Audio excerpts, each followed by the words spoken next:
Kufurahi, karibu sana hapa meteorological site industrial area. Tumefurahi sana, wengi hawezi jua kwamba Your Excellency hii kazi tulipanga tu kutoka jana, ukasema unakuja kwenye site ukatupatia support, and we are very grateful because you have made housing agenda to be a very important agenda in your government. Mine is very simple, is to welcome the Deputy Governor of Nairobi to come and welcome us all. Thank you so much, Governor. Karibu.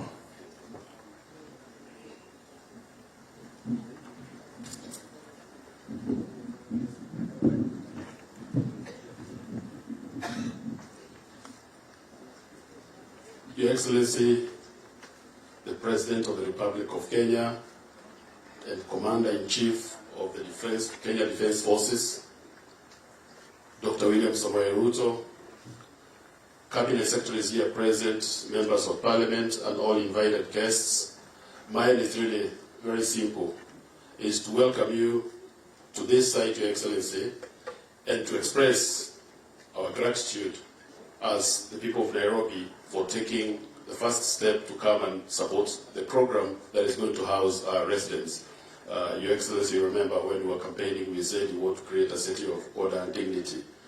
When you have decent housing, you have dignity.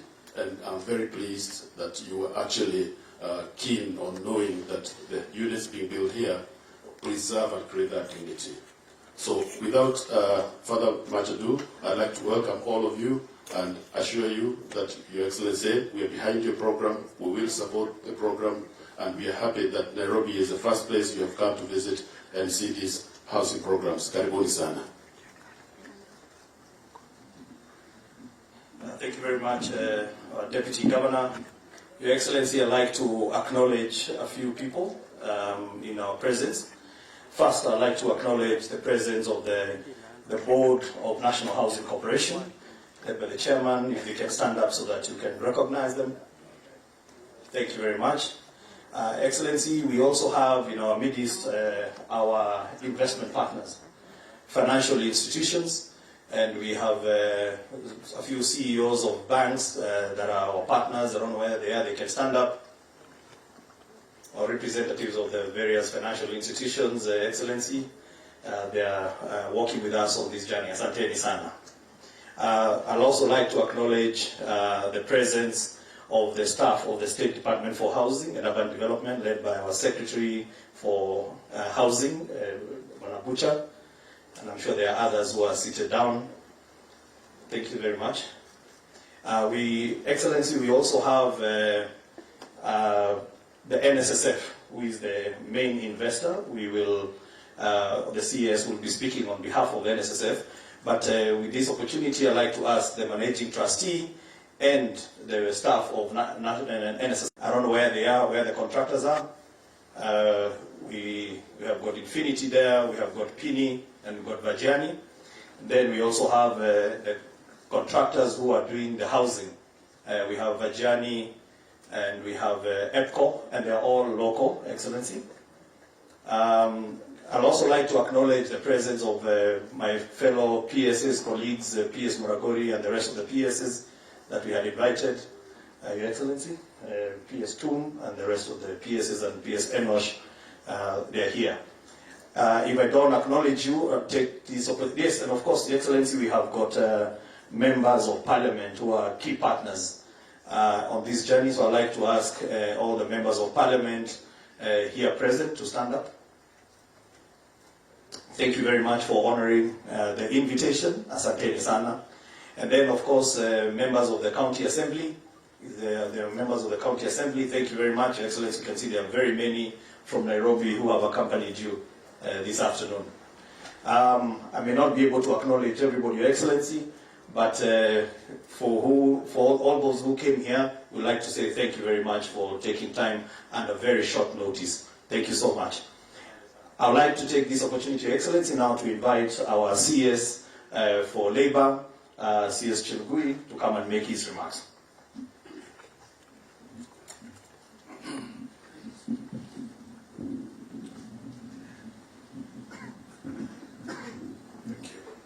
Your Excellency, the President of the Republic of Kenya, Dr. William Ruto, the Deputy Governor of Nairobi, CSS President, CS Macharia, CS Karone, the CAS is present, Honorable Members of Parliament, the MCAs, the Principal Secretary is present, my own Principal Secretary PS2 and Muraguri, the Chair Board of Trustees, the trustees, ladies and gentlemen, good afternoon. National Social Security Fund was established in 1965 through an Act of Parliament and was initially operated as a department of the Ministry of Labour until 1987, when NSSF Act was amended to transform the fund into a state corporation under the management of Board of Trustees. This fund was established as a mandatory source in case of permanent disability, basic assistance to the needy dependents in case of death, and monthly life pension upon retirement. This led to a assenting of National Security Fund Act number 45 of 2013 on 24th of December 2013 that established two funds, namely Pension Fund and Provident Fund, to provide contributions to a payment of benefits out of these funds. Unfortunately, Your Excellency, this act was rendered unconstitutional by our courts in the judgment given on Monday, 19th of September 2022. On this project, Your Excellency, Mukuru Housing Project, NSSF is the largest provident pension fund in the country, holding close to 300 billion in member funds, which represent 18% of the pension assets under the management for the whole industry. NSSF has a rich history of developing housing projects from high-end ones like the ones in Kitsuru, Mountain View, and middle-income development projects in Asina South B and Nyayo Embakasi, and affordable housing in Nyayo High-Rise. These are some of the largest and the most livable developments in the country. For the first time, Your Excellency, the fund is partnering with government to do developments in the scale necessary to address the nation's housing needs. This partnership is the first solid step towards achievement of your administration's commitment for the 250,000 housing units. The current contribution rates makes it difficult, Your Excellency, for the fund to invest in the right scale. It is therefore a national imperative for the new rates to be unlocked to allow the fund to play its rightful role, like similar funds in countries like Singapore. The RBA and NSSF Act allows members to take up to 40% of their savings for paying deposits towards home ownership plan. The current NSSF rates cannot afford a member even the legal fees. So for the fund to effectively execute this project, the government through the National Treasury will need to streamline the project execution framework for expeditious and low-risk implementation. So, in conclusion, Your Excellency, we are happy to participate in one of the flagship projects that you have personally initiated. And we know this will contribute towards social security in terms of housing and retirement of our working people. So, with those, NSSF is happy. We have planned for this investment, and we will journey with the government in partnership as we offtake any other project that may come. With those many remarks, Your Excellency, I thank you.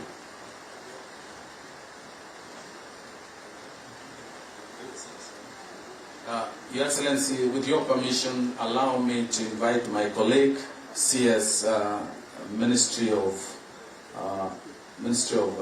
Infrastructure, Works, Housing, to come and address the Congression.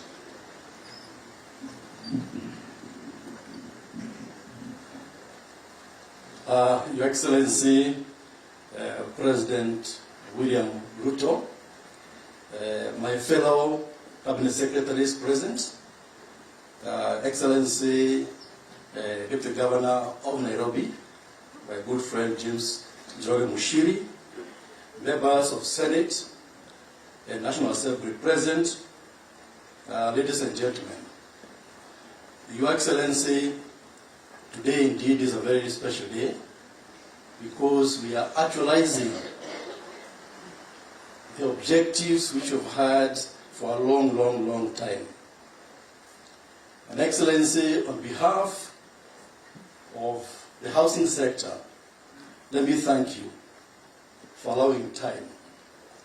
We know you've been in office for just a few weeks, but already, Excellency, you are here in the field with us, trying to actualize one of the key objectives of our country, which is to provide affordable housing to the people.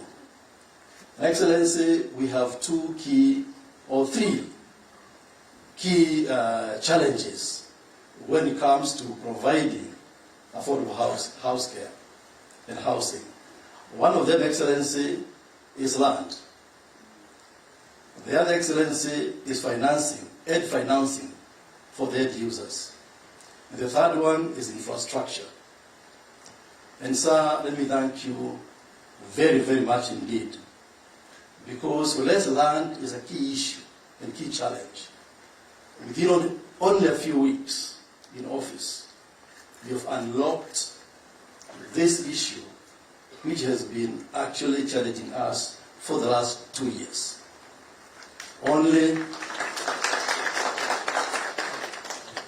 You only got inaugurated, Excellency, 13th of September.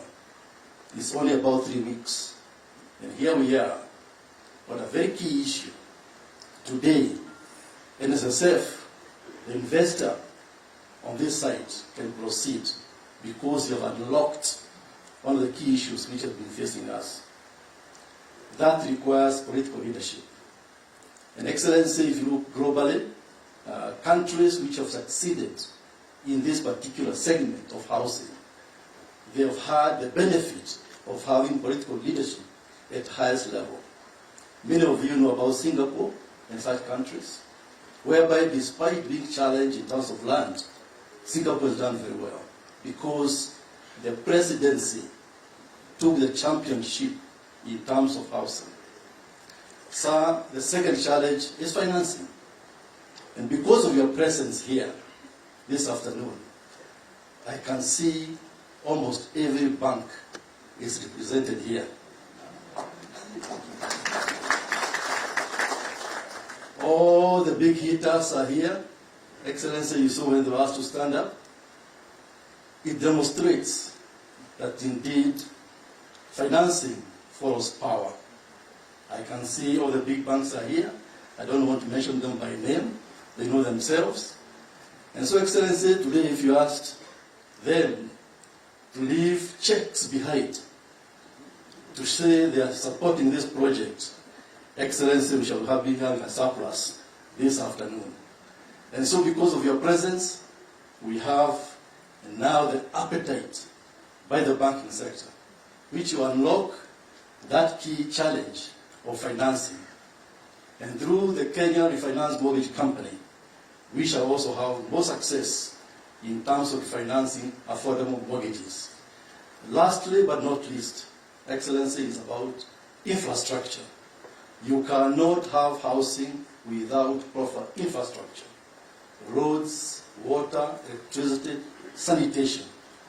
And so all those go together hand in hand. And so that's why, Your Excellency, you are seeing all those key factors of production for housing put together, courtesy of your leadership. That's why, indeed, we are very expectant going forward that we will achieve what is going to be the big one, not the big four, big one agenda in your administration, which will be actually housing.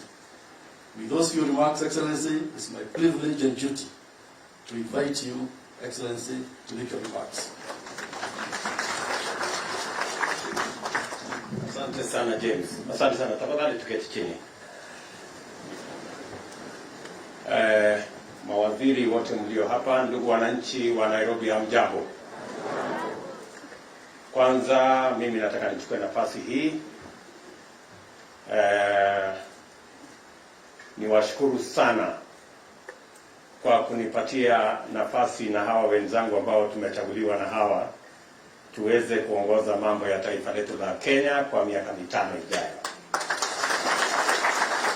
Nataka vile vile niwapongeze waheshimiwa wa kutoka mji wetu wa Nairobi, wakiwa wale wa county pamoja na bunge la kitaifa, kwa kuchukua muda wenu tuweze kushirikiana katika mpango huu wa muhimu wa mambo ya housing ambayo sana sana itafaidi miji yetu ya taifa lote la Kenya, likianza na mji wetu mkuu wa Nairobi. Nataka vile vile niwashukuru mawaziri wetu ambao wamekuwa wakifanya kazi hii. Vile mnajua, mpango hii ya housing ilikuwa ni mpango wetu pale 2017. Kati ya mpango ile tulikuwa nayo ya Big Four, one of the Big Four items was housing.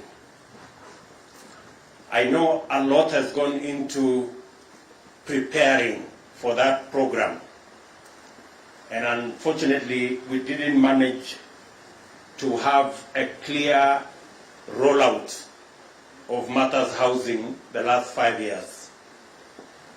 I want to commit that in the last campaign, housing was a very big part of the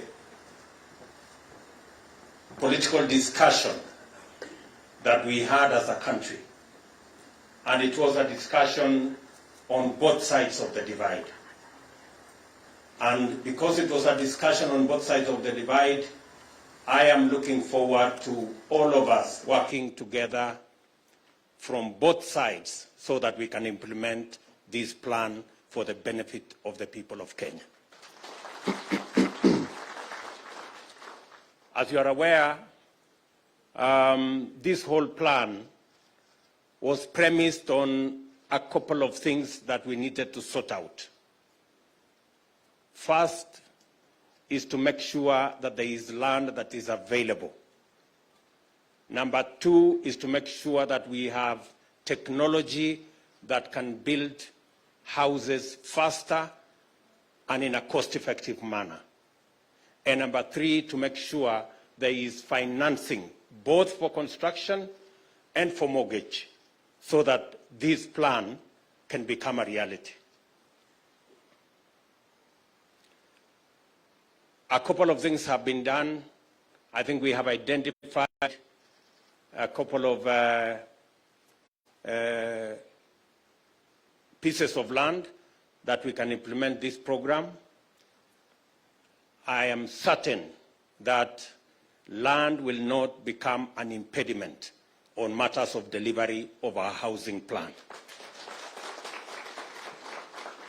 We will work with the cities, we will work with the counties so that we can make land available for this plan, the housing agenda, so that we can provide better shelter for our people.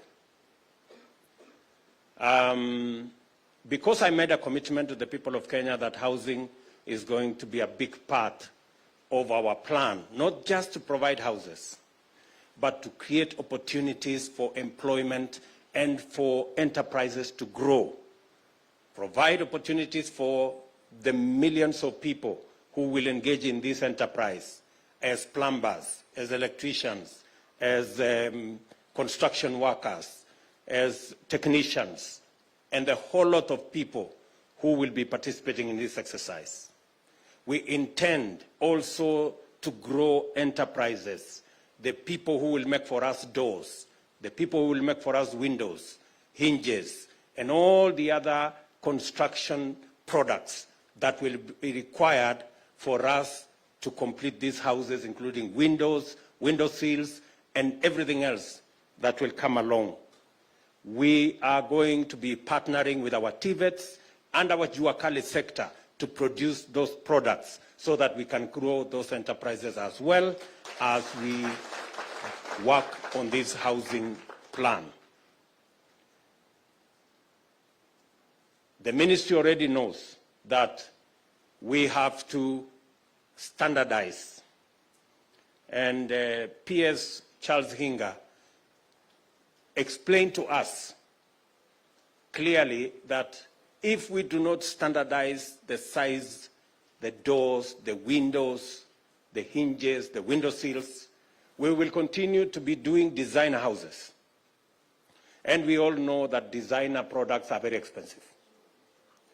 So we have to choose whether we want to do designer stuff or we want to standardize and be able to produce these products, whether they are windows, whether they are doors, window sills, and all the other products en masse, by making sure that in Kenya it should be known that a window is this size, a door is this size, hinges are this size, and that way we can provide for mass production of these products so that we can reduce the cost of these products. If they are produced en masse, we leverage on the economies of scale and be able to produce at a cheaper price and therefore reduce the cost of construction of our houses for the benefit of those who want to own these homes.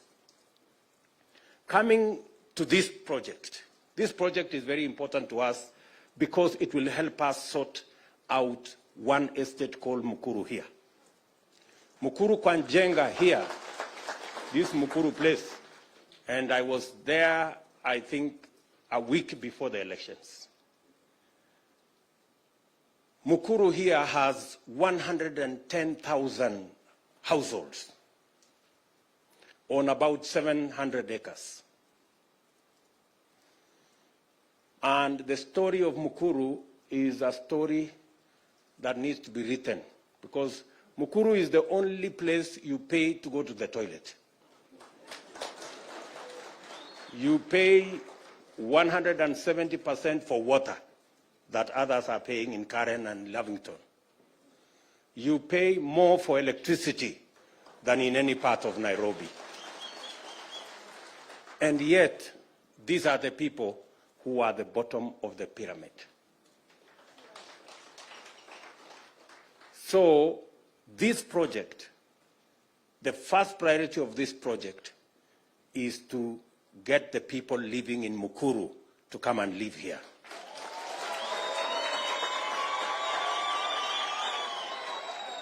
The 3,000 shillings they are paying rent there, they will come and pay 3,000 here, mortgage.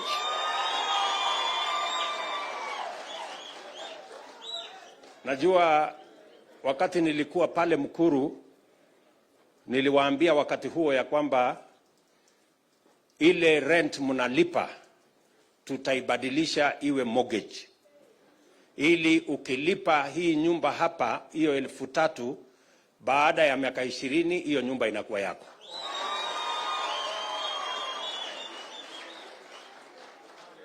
And provide them decent houses. They don't have to pay to go to the toilet. They don't go to the governor.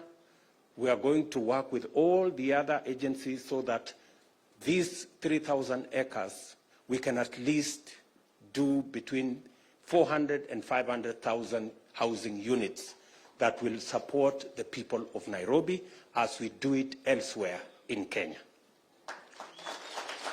So, mimi nataka tukubaliane hivi. Tuko na mambo matatu ili tuweze kuwapatia mahali pa kuishi penye dignity, mahali penye heshima hawa watu wanaoishi katika informal settlements. Tuko na mambo matatu ya muhimu. Jambo la kwanza, tunahitaji ardhi. Na hiyo ardhi tutafanya kazi kama serikali na county kuhakikisha kwamba hiyo ardhi inapatikana. Na hiyo ardhi itapatikana na for locals housing, we will make the land available for free. Number 2, tunahitaji pesa ya construction, financing. We need financing. Pole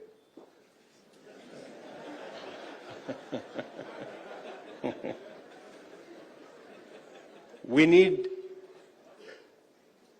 financing that can support us to get finances at affordable rates for us to be able to do these projects. The private sector already has come through. We have commitments from different developers who are ready to construct that are looking like what is a 1-bedroom, 2-bedroom, and the rest of the infrastructure that are required. And then finally, we need an offtake plan. When the houses are complete, we need a mortgage system that is going to enable the people paying 3,000 shillings to pay for 15 years, to pay for 20 years, and own the houses finally. We are going to do the first two. I want to ask my good people, the legislators, nyinyi wabunge, na waomba tu kitu kimoja, munisaidie. Rata mpaka haikufaulu. We are going to bring it back to Parliament. And I want to ask my good members of Parliament, it is the opportunity. In fact, the Housing Fund will give the government of Kenya the leverage to make sure that we can raise the money to provide mortgage for the ordinary people in Mukuru and every other part of Kenya to own a home. Please, good people, it's not too much to ask from those hustlers. It is not too much to ask. Now waomba waheshimiwa, tafadhali. Yeah, now waomba. Because it's the only thing that is remaining for us to actualize this plan. At the moment, we are using the slum upgrading fund, but you know, slum upgrading fund can only go so far. The fund that will help us provide mortgage for 1-2 million houses is the Housing Fund. And I am confident that our Parliament will work with us so that we can do the right thing and provide the financial infrastructure from construction to mortgage that will support the millions of citizens who today are living in informal settlements. Hapa katika this in fact, hii ambayo imeanzishwa hapa ni ya watu wa Mukuru. Hii sahihi iko hapa. Ya watu wengine itakuja baadaye. So, na tutaketi chini na watu wa Mukuru and all the informal settlements so that tujue ni nani anaishi pale, ni nani analipa rent pale, ili wawe the first beneficiaries ya ile manyumba itajengwa katika sehemu hii. So, nataka kwanza niwashukuru EACC kwa sababu hii ardhi hapa ilikuwa imechukuliwa na watu wengine kinyume na sheria.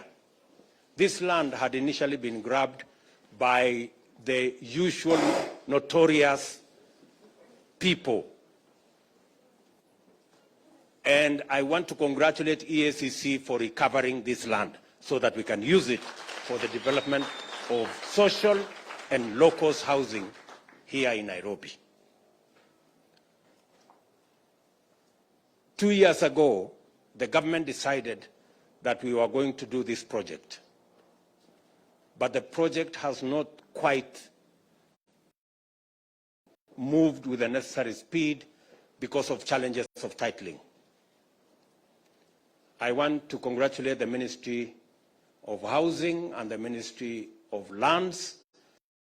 I talked to them 48 hours ago. They have done everything possible, and now we have the titles for this land. We are going to give NSSF the title for this piece. We are going to give EACC the title for their piece that is next year. I think we had 3 titles. We are going to give the title for the social housing. We are going to give the title for the affordable housing. Is that correct, Charles? Yes, and then we are going to have the title for ESCC. Let me say the following so that nobody changes it midway. The bed sitters that will be available here, complete with somewhere to sleep, a small kitchen, and a shower and toilet, will be 3,000 shillings. The one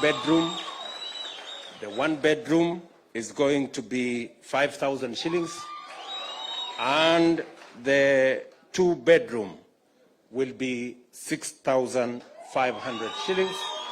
That is under the social housing plan that will involve the people of Mukuru.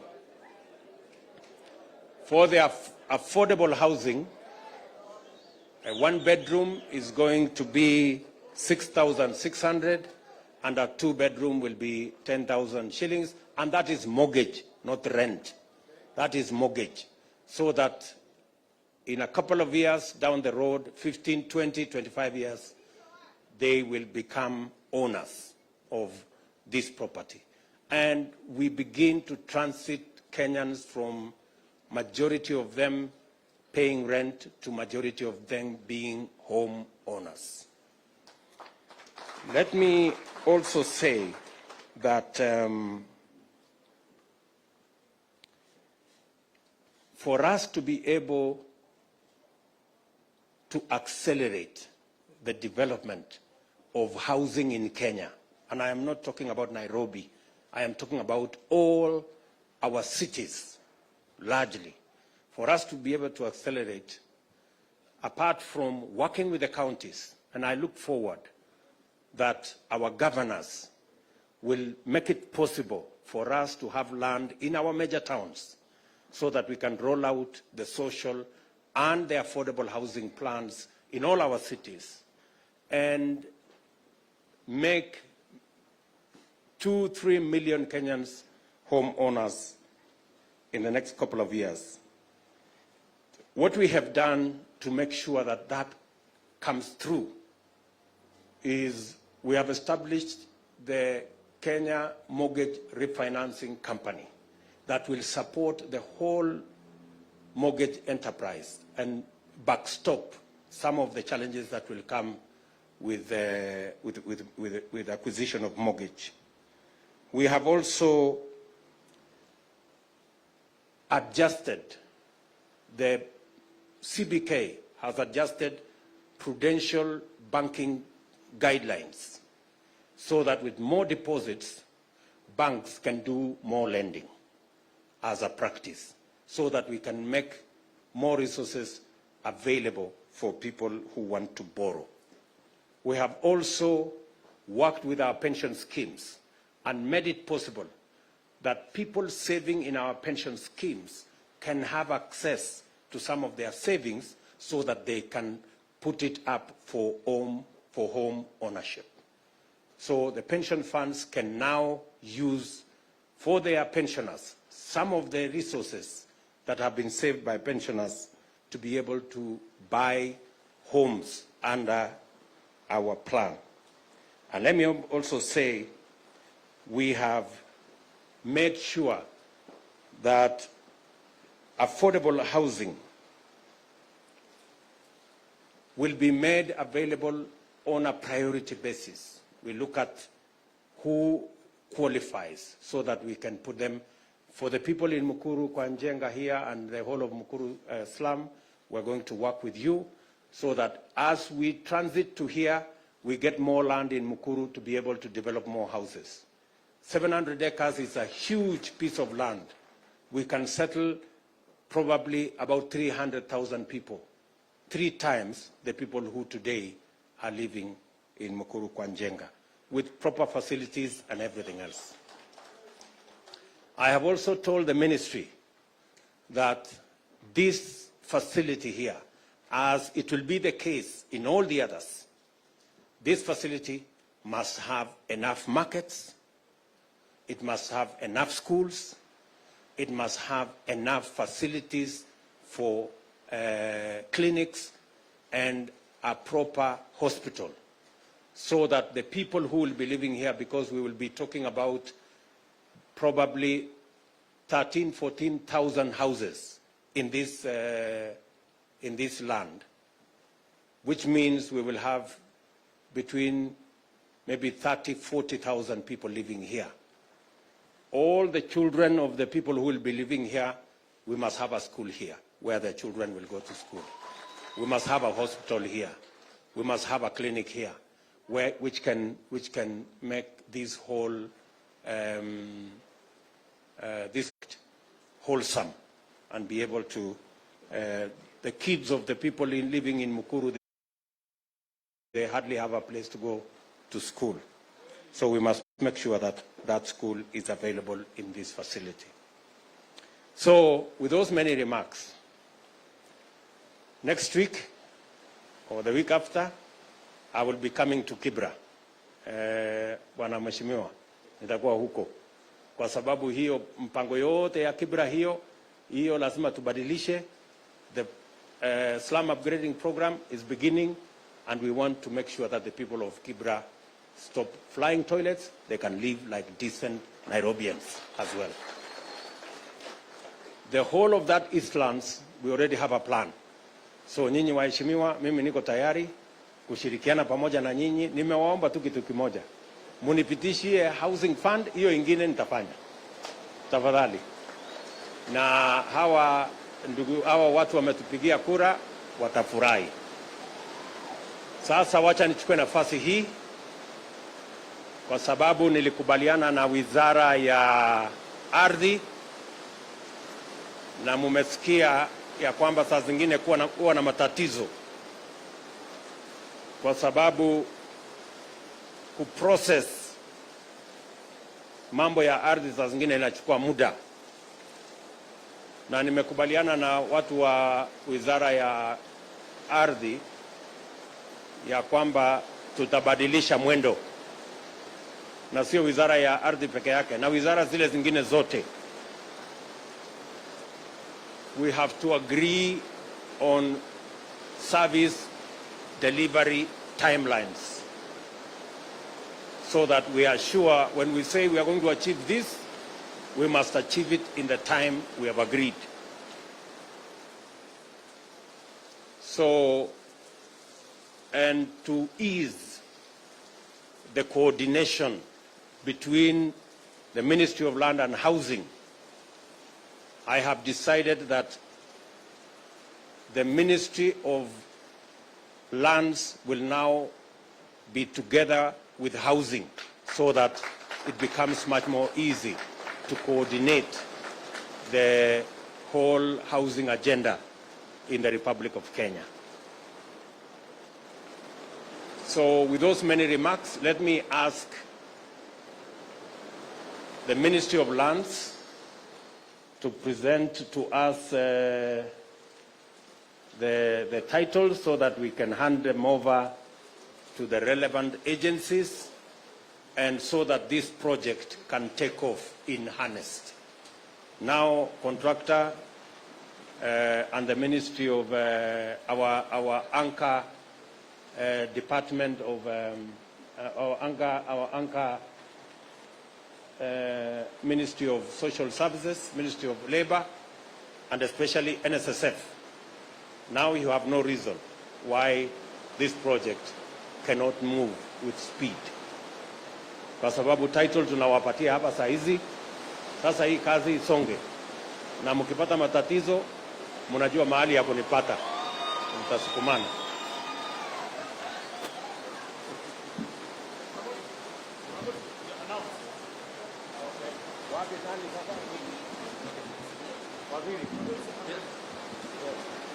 The first title is going to State Department of Housing.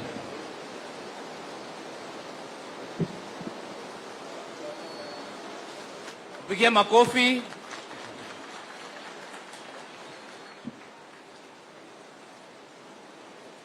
Ya pili pia inaenda State Department of Housing.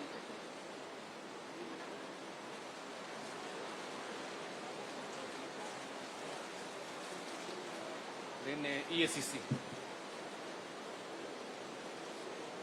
Haya, mpigie makofi. Yeah.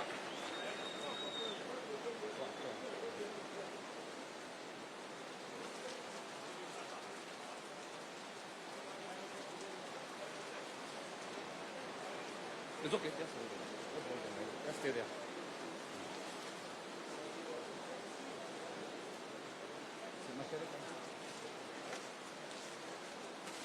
Na hiyo ni ya EACC. Maybe CS infrastructure can pick. Tuwapatia baadaye.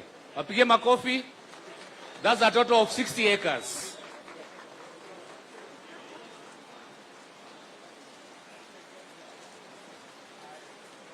Thank you.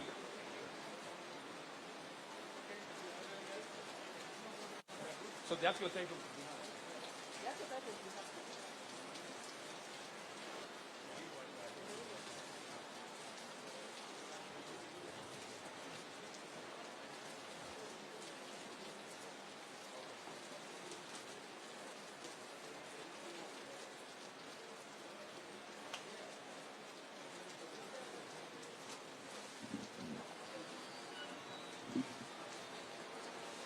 Asante, tunashukuru sana Mheshimiwa Rais kwa kupata nafasi fauka ya baraka ya mvua, lakini kwa sasa ninaomba kwa heshima tafadhali sote tuweze kusimama kwa minajili ya wimbo wa taifa. Tusimame na tutulie kwa